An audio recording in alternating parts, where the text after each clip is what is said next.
When the Sabbath was over, Mary Magdalene, Mary the mother of James, and Salome bought spices so they could embalm him. Very early on Sunday morning, as the sun rose, they went to the tomb. They worried out loud to each other, "Who will roll back the stone from the tomb for us?"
I was there, you know.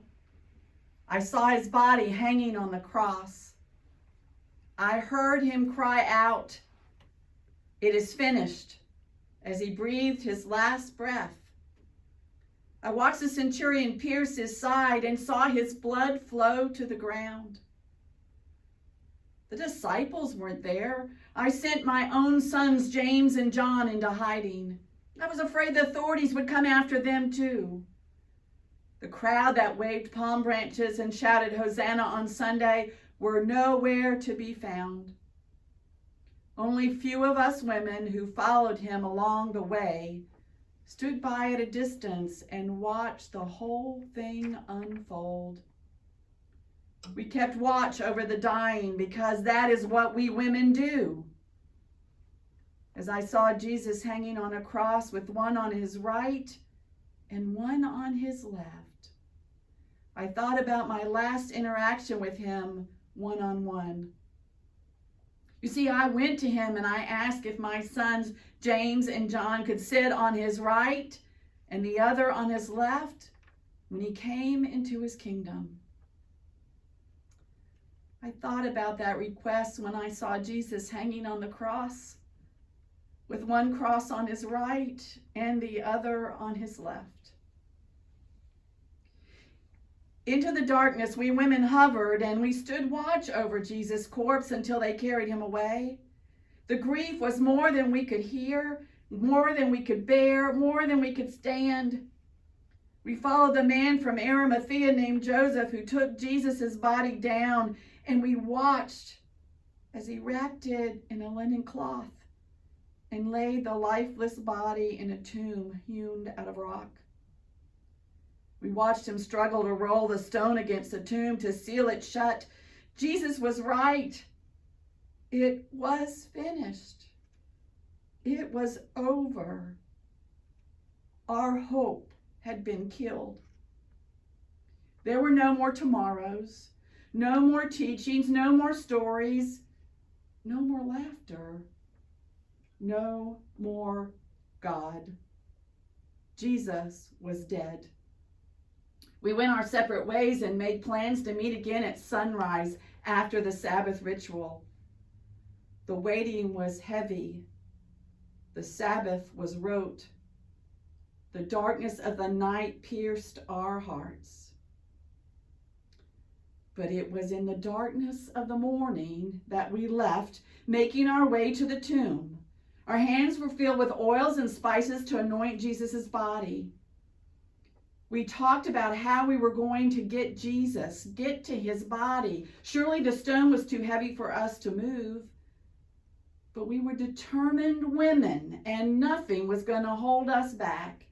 It was the least we could do for the one who did so much for us. We arrived just as the sun began to pierce the sky, and we couldn't believe our eyes. The stone was gone. Jesus' body was nowhere to be found. The tomb was empty. All that remained were grave clothes that were empty. The stench of death was gone. The freshness of life abound. New life, resurrection life was all around us.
Join us for the rest of the story at 10 a.m. for our live stream Easter service on Haygood United Methodist Church Facebook page.